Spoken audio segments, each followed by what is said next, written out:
Welcome to this concept explainer brought to you by CBSE Score Lab of profsam.com, that is profsam.com. இன்னைக்கு நம்ம unit 1 electric charges இன் ஃபீல்ட்ஸ்ல இருந்து electric field lines டாபிக்க பார்க்க போறோம். இது பார்க்க கொஞ்சம் ஆப்ஸ்ட்ராக்டா தெரியலாம், ஆனா ரொம்ப சிம்பிளா எக்ஸாம்க்கு தேவையான மாதிரி ஃபுல் மார்க்ஸ் வாங்குறதுக்கு எப்படி புரிஞ்சுக்கணும்னு பார்ப்போம். ஒரு சின்ன கேள்வியில ஸ்டார்ட் பண்ணலாமா? ஒரு மேக்னெட் பக்கத்துல அயன் ஃபைலிங்ஸ், அதாவது இரும்பு தூளை தூவி விட்டா என்ன ஆகும்னு பாத்திருக்கியா? ஆமா, பாத்திருக்கேன். அந்த தூளெல்லாம் அப்படியே அழகா கர்வ்ஸ் மாதிரி ஃபார்ம் ஆகும். ஒரு பேட்டர்ன் தெரியும். கரெக்ட். அந்த பேட்டர்ன் தான் மேக்னெட்டிக் ஃபீல்ட் லைன்ஸை காட்டுது. இப்போ அதே மாதிரி ஒரு எலக்ட்ரிக் சார்ஜும் அதை சுத்தி ஒரு இன்விசிபிள் பேட்டர்னை கிரியேட் பண்ணுமா? அப்படியா? ஆனா அது நம்மளால பார்க்க முடியாதே. அப்புறம் அது இருக்குன்னு எப்படி தெரியும்? சூப்பரான கேள்வி. அதை பார்க்க முடியாது, பட் அது கண்டிப்பா இருக்கும். உனக்கு ஒரு சர்ப்ரைசிங் விஷயம் சொல்றேன். சொல்லுங்க. லார்ஜ் ஹேட்ரான் கொலைடர் மாதிரி பெரிய பார்ட்டிகிள் ஆக்சிலரேட்டர்ஸ் பத்தி கேள்விப்பட்டிருப்பிய. அங்க அந்த இன்விசிபிள் லைன்ஸோட பேட்டர்னை கரெக்டா டிசைன் பண்ணி தான் சப்அட்டாமிக் பார்ட்டிகல்ஸை கண்ட்ரோல் பண்றாங்க. வாவ்! அந்த அளவுக்கு இது ஒரு ரியல் அண்ட் இம்பார்ட்டன்ட் கான்செப்ட்.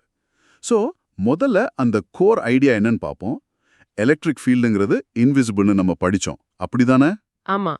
அந்த இன்விசிபிள் ஃபீல்டை நம்ம கண்ணுக்கு தெரியற மாதிரி விஷுவலைஸ் பண்றதுக்கு யூஸ் பண்ற ஒரு டூல் தான் எலக்ட்ரிக் ஃபீல்ட் லைன்ஸ். இவங்க உண்மையான லைன்ஸ் கிடையாது. அப்போ நம்ம ஒரு மேப் வரைவோம்ல, அந்த மாதிரி இமேஜினரி கர்வ்ஸ் தான். இதுக்கு பெஸ்ட் அனாலஜி, ஒரு ஆத்துல தண்ணி ஓடுறதை இமேஜின் பண்ணிக்கோ. Water flow. சரி. தண்ணியோட பாதையை காட்டுறதுக்கு ஸ்ட்ரீம் லைன்ஸ்னு வரைவோம். எங்க அந்த ஸ்ட்ரீம் லைன்ஸ் நெருக்கமா இருக்கோ அங்க தண்ணி வேகமா போகும். எங்க அது தள்ளி தள்ளி இருக்கோ அங்க தண்ணி ஸ்லோவா போகும். எலக்ட்ரிக் ஃபீல்ட் லைன்ஸும் அதே தான். அது எலக்ட்ரிக் ஃபீல்டோட ஒரு ஃப்ளோ பேட்டர்னை காட்டுது. ஓ, அப்போ இந்த லைன்ஸ் நெருக்கமா இருந்தா எலக்ட்ரிக் ஃபீல்ட் ரொம்ப ஸ்ட்ராங்கா இருக்கும்னு அர்த்தமா? Exactly, you got it. இப்போ ஒரு மென்டல் பிக்சர் கிரியேட் பண்ணிக்கலாம். ஒரு பாசிட்டிவ் சார்ஜை ஒரு சன் மாதிரி நினைச்சுக்கோ. சன் மாதிரி. சரி. அதுல இருந்து ரேஸ் ஆஃப் லைட் வெளியே வர்ற மாதிரி ஃபீல்ட் லைன்ஸ் வெளியே ரேடியேட் ஆகும். சன் பக்கத்துல ரேஸ் ரொம்ப டென்ஸா பிரைட்டா இருக்கும்ல? ஆமா, ரொம்ப நெருக்கமா இருக்கும். அதுதான் ஸ்ட்ராங் ஃபீல்ட். தூரம் போக போக அந்த ரேஸ் ஸ்ப்ரெட் ஆகி வீக் ஆகிடும். சிம்பிள். சூப்பரா புரியுது. அப்போ நெகட்டிவ் சார்ஜ்க்கு எப்படி இமேஜின் பண்ணணும்? குட். ஒரு நெகட்டிவ் சார்ஜ்னா அந்த ரேஸ் எல்லாம் வெளியில இருந்து அந்த சார்ஜ்க்குள்ள போற மாதிரி இமேஜின் பண்ணிக்கணும். உள்ள வர்ற மாதிரியா? ஆமா. ஒரு சிங்க்குள்ள தண்ணி போற மாதிரி. சோ ஒரு கன்க்ளூஷனுக்கு வரலாம். பாசிட்டிவ் சார்ஜ்ல ஸ்டார்ட் ஆகும், நெகட்டிவ் சார்ஜ்ல எண்ட் ஆகும். பெர்ஃபெக்ட். இப்போ நம்ம NCERT புக்ல இதை டெக்னிக்கலா எப்படி டிஃபைன் பண்றாங்கன்னு பாப்போம். கொஞ்சம் ரீட் பண்ணு. Sure. An electric field line is a curve drawn in such a way that the tangent to it at each point is in the direction of the net field at that point. இங்க tangentனு சொல்றாங்களே, அந்த வேர்டை மட்டும் கொஞ்சம் explain பண்ணுங்க. கண்டிப்பா. Step by ஸ்டெப்பா போலாம். ஸ்டெப் 1, ஒரு பாயிண்ட்ல எலக்ட்ரிக் ஃபீல்டோட டைரக்ஷன் என்னன்னு நமக்கு தெரியும்.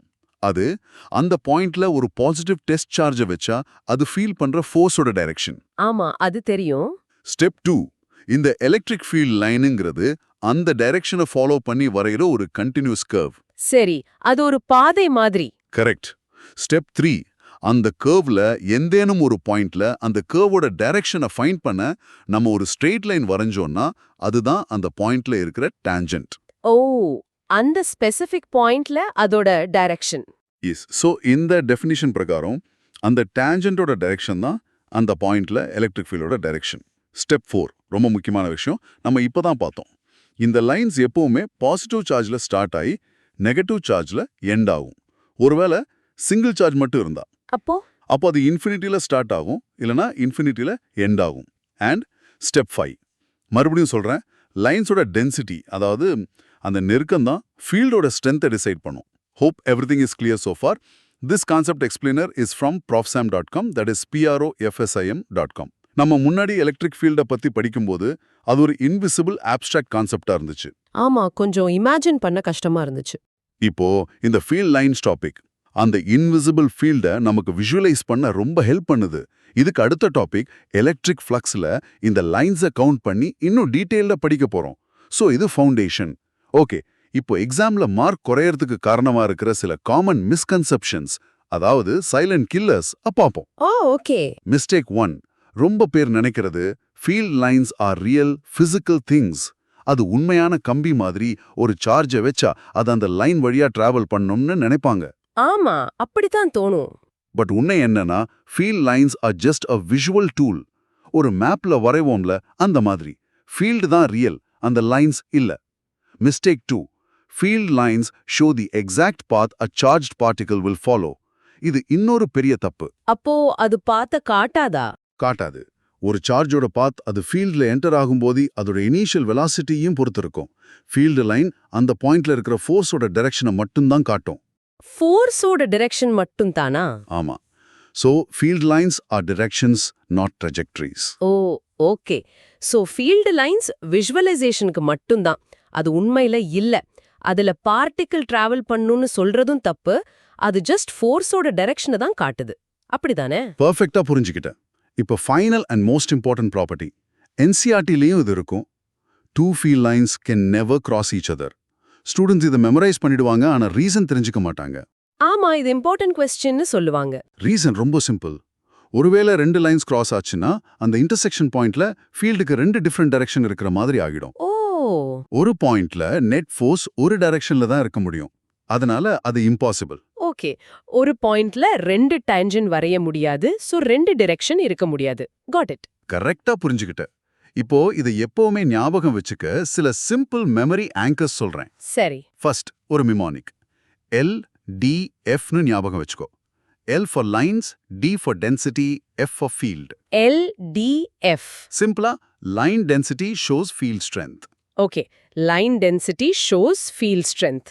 ஈஸி. அடுத்து ஒரு catchy phrase. Lines காட்டும் direction, நெருக்கம் காட்டும் strength. லைன்ஸ் காட்டும் டிரெக்ஷன், நெருக்கம் காட்டும் ஸ்ட்ரென்த். சூப்பரா இருக்கு. ஃபைனலா ஒரு physical gesture. பாசிட்டிவ் சார்ஜ்னு சொன்னா உங்க கை விரல்களை வெளியே விரிச்சு காட்டுங்க, ரேஸ் வெளியே போற மாதிரி. ஓகே. அவுட்வர்ட்ஸ். நெகட்டிவ் சார்ஜ்னு சொன்னா விரல்களை உள்ள மடக்கி காட்டுங்க, ரேஸ் உள்ள வர்ற மாதிரி. இன்வர்ட்ஸ். இந்த ஜெஸ்டர் பண்ணாலே டைரக்ஷன் கன்ஃபியூஸ் ஆகாது. ஆல்ரைட், இன்னைக்கு நம்ம படிச்சத 3 இம்பார்ட்டன்ட் எக்ஸாம் சேஃப் பாயிண்ட்ஸ்ல சம்மரைஸ் பண்றேன். Okay. Point 1. Electric field lines are imaginary continuous curves. அதோட tangent ஒரு particular pointல electric fieldோட directionஐ கொடுக்கும். Point 2. இந்த lines எப்பவுமே positive chargeல start ஆகும், negative chargeல end ஆகும். ரொம்ப முக்கியமா 2 lines எப்பவுமே ஒன்றா ஒன்று cross பண்ணாது. Point 3. linesோட density, அதாவது அது எங்க நெருக்கமா இருக்கோ அங்க எலக்ட்ரிக் ஃபீல்ட் ஸ்ட்ராங்கா இருக்கும், எங்க தள்ளி தள்ளி இருக்கோ அங்க ஃபீல்ட் வீக்கா இருக்கும்.